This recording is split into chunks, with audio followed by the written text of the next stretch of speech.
करना स्टार्ट किए पहले 10 क्वेश्चन, तो आपको पहला क्वेश्चन तो खुद कर लिए, कोई दिक्कत नहीं। दूसरा क्वेश्चन आपसे नहीं बना, आपको सोल्यूशन देखना पड़ा, तो आप उसको सर्कल कर लीजिए, उस क्वेश्चन के ऊपर एक सर्कल मार। वैसे ही आप सोच लीजिए आपका 5वां नहीं खुद से बना, 7वां खुद से नहीं बना, 9वां क्वेश्चन खुद से नहीं बना, 10वां भी आपको खुद से नहीं बना, तो फिर क्या करना है, जब आप अगली बार, अब मैंने बोला एक बार करने से तो होगा नहीं, अब जब नेक्स्ट टाइम आप इस क्वेश्चन, इस बुक को उठा के ये 10 क्वेश्चन फिर से करोगे, मैं 10 क्वेश्चन का एग्जांपल ले रहा हूँ, ऐसे 50 क्वेश्चन भी होंगे ना बुक में, तो बहुत सारे क्वेश्चन होंगे, तो ऐसे 10 क्वेश्चन। अब जब आप दूसरी बार इस बुक को शुरू कर रहे हो ना, पहले यही क्वेश्चन करिए।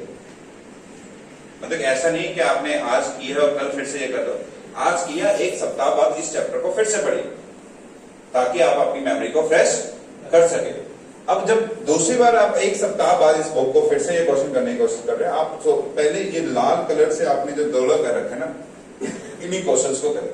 मान लीजिए फिर आपका 2 नंबर का क्वेश्चन हो गया अपने आप, आपको सोल्यूशन नहीं देखना पड़ा, पर 5वें नंबर के आपको फिर से देखना पड़ा, उसको एक और फिर ट्रायंगल दे दीजिए, इसको क्या दे दीजिए, एक ट्रायंगल दे लीजिए।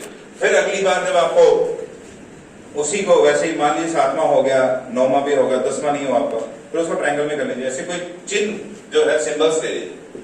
अब फिर सप्ताह बाद जब आप आओगे तो आप फिर को पहले कौन से क्वेश्चन करिए, जिनके ऊपर ट्रायंगल। ऐसे बहुत सारे क्वेश्चन होंगे ना, ये तो पहले 10 क्वेश्चन। इससे क्या है, जो चीजें आपकी कमजोर है वो अपने आप ही बेहतरीन होने लग जाएगी। और बाकी क्वेश्चनों में आपको, अगर आपका पहला क्वेश्चन पहली बार बन गया ना, तो नेक्स्ट टाइम भी बनने के चांसेस है।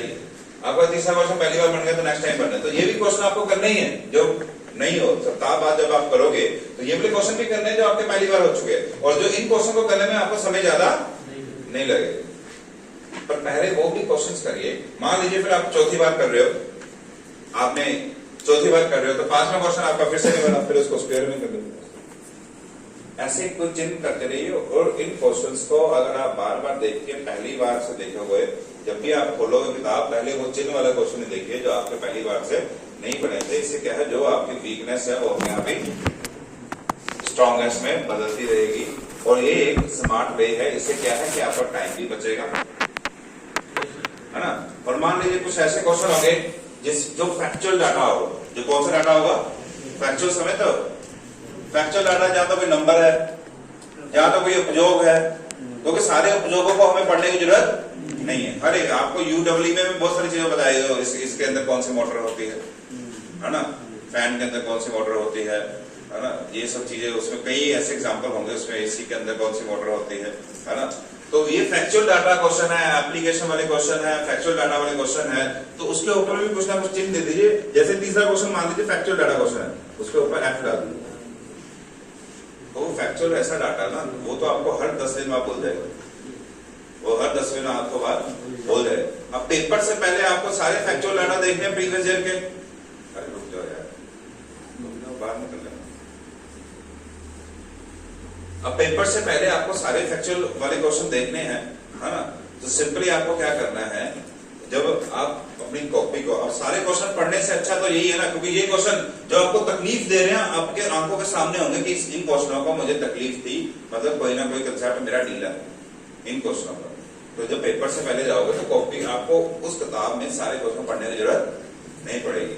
आप पहले अगर 100 क्वेश्चन पढ़ने थे, अब उस 100 क्वेश्चन में सिर्फ आपको 10-15 क्वेश्चन ही करने पड़ेंगे, तो आपकी अपने आप ही जल्दी तैयारी होगी, रिविजन में कोई दिक्कत नहीं होगी।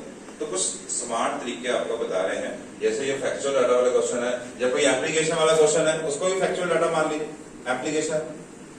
एप्लीकेशन है, सीधी सी बात है, एप्लीकेशन सारी जनरली आपको याद ही रखनी कि इसका एप्लीकेशन यहाँ पर, इसका एप्लीकेशन यहाँ पर, वो उपयोग है, पूरा आपको याद करना है। ये क्या है कि आपको दिक्कत करेंगे कब, जब आप चयन, क्योंकि चयन बेस सारा मेमोरी बेस पेपर है, सारा का सारा पेपर किसके बेस पे है, मेमोरी बेस। मेमोरी बेस कहने का मतलब, अगर आपकी चीज आपके दिमाग में होगी तो हो जाएगी, नहीं होगी तो नहीं, सीधी सी बात है। इसमें कोई कंसेप्ट नहीं, ऐसा नहीं हो सकता कि वहां जाके आप कुछ चमत्कार कर दोगे, तो उस चमत्कार करने वाला समय भी तो होना चाहिए ना, चमत्कार करने वाला समय भी होना चाहिए। अब जब आपका यहाँ पर एप्टीट्यूड खत्म हो जाएगा, एप्टीट्यूड एंड रीजनिंग खत्म हो जाएगी, तो एक टारगेट लेकर चलना, रोज के 50 क्वेश्चन लगाने। अब आपके पास एक बुक तो है रीजनिंग की, यहाँ से मिलेगी, एक आधी और मार्केट से उठा के लिए, जहां पर एसएससी के हर एक एग्जाम की रीजनिंग के क्वेश्चन ऐसी बुक्स मार्केट में है अवेलेबल। थोड़ा बहुत तो आपको भैया पैसे तो लगाने पड़ेंगे ना, है ना। रीजनिंग के लिए बुक ऐसी उठा ली जो मार्केट में ऐसी बहुत सारी आती है, जिसमें एसएससी के प्रत्येक एग्जाम के ऐसे रीजनिंग के क्वेश्चन, तो उसमें 50-50 का सेट लगा लीजिए। जैसे 5 चैप्टर है, 5 चैप्टर के 10-10 क्वेश्चन करने हैं आज, वो 50 का सेट, और उसको टाइमर लगा के करिए। अब पहली बार जब टाइमर लगाओगे तो आपको दिक्कत होगी, आपको लगेगा कि नहीं यार ये तो बहुत ज्यादा समय ले रहा है, लेकिन समय लगेगा जी पहली बार में। कोई चमत्कार एक दिन में नहीं होता, कोई भी चीज एक दिन में होना पॉसिबल नहीं है, उसमें समय लगता है हर चीज में।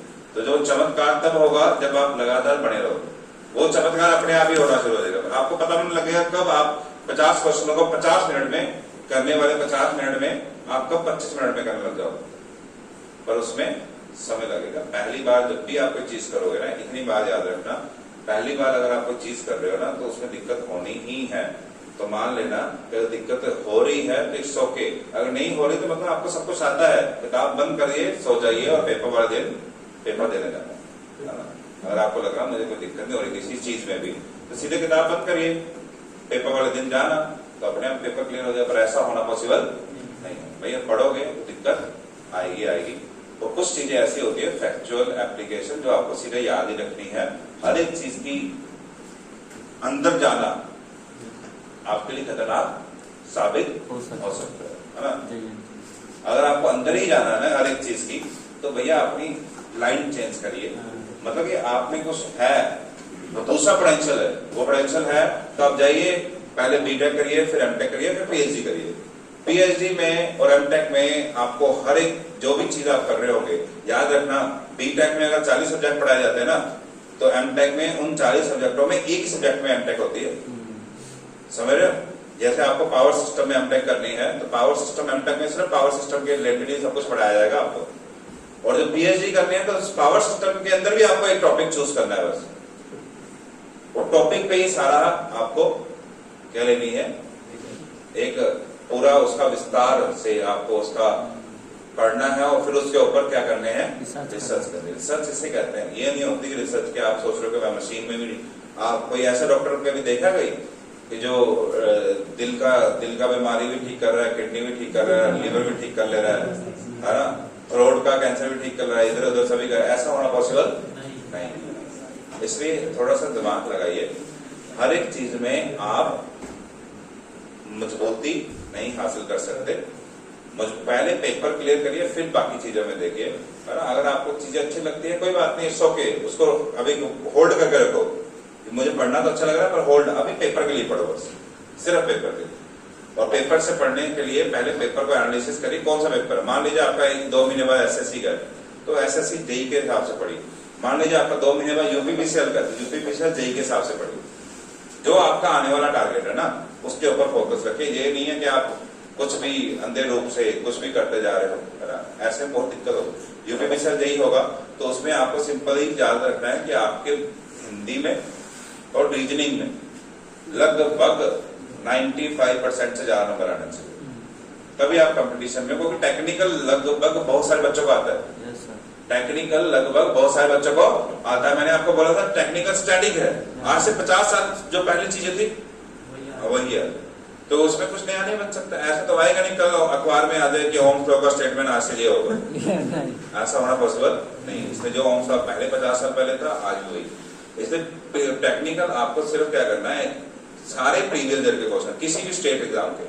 अब ये मत करना कि यूपीपीसीएल का देना तो सिर्फ यूपीपीसीएल का लगाओ, सारे स्टेट एग्जाम के, पंजाब का, जेएंडके का, राजस्थान का, दिल्ली का, बिहार का, झारखंड का, ये जितने भी साउथ साइड पे, ईस्ट साइड पे, वेस्ट साइड पे, जितने भी हमारी कंट्री के अंदर राज्य है, सभी में जेईएन का पेपर होता है। और कुछ पब्लिक सेक्टर्स के भी होते हैं, एनटीपीसी, एनएचपीसी, जो भी हमारे पास, बार्क का, इसरो का, जो भी क्वेश्चन है ना सभी ले लीजिए। और उसमें ध्यान रखिए बस कि जो आप क्वेश्चन वही लगाएं जो आपके सिलेबस में है। ऐसा नहीं है कि आप कई बार कई पेपरों में सिलेबस ज्यादा होता है, किसी में कम होता है। आप यही ना होगा आप पेपर के क्वेश्चन कर रहे हो तो यही सोच रहे हो बस सभी करते जा रहे हो, मतलब गधेओं की तरह नहीं चलना, आंख बंद करके नहीं चलना, अपने समय देने से पहले सोचना। बोलो।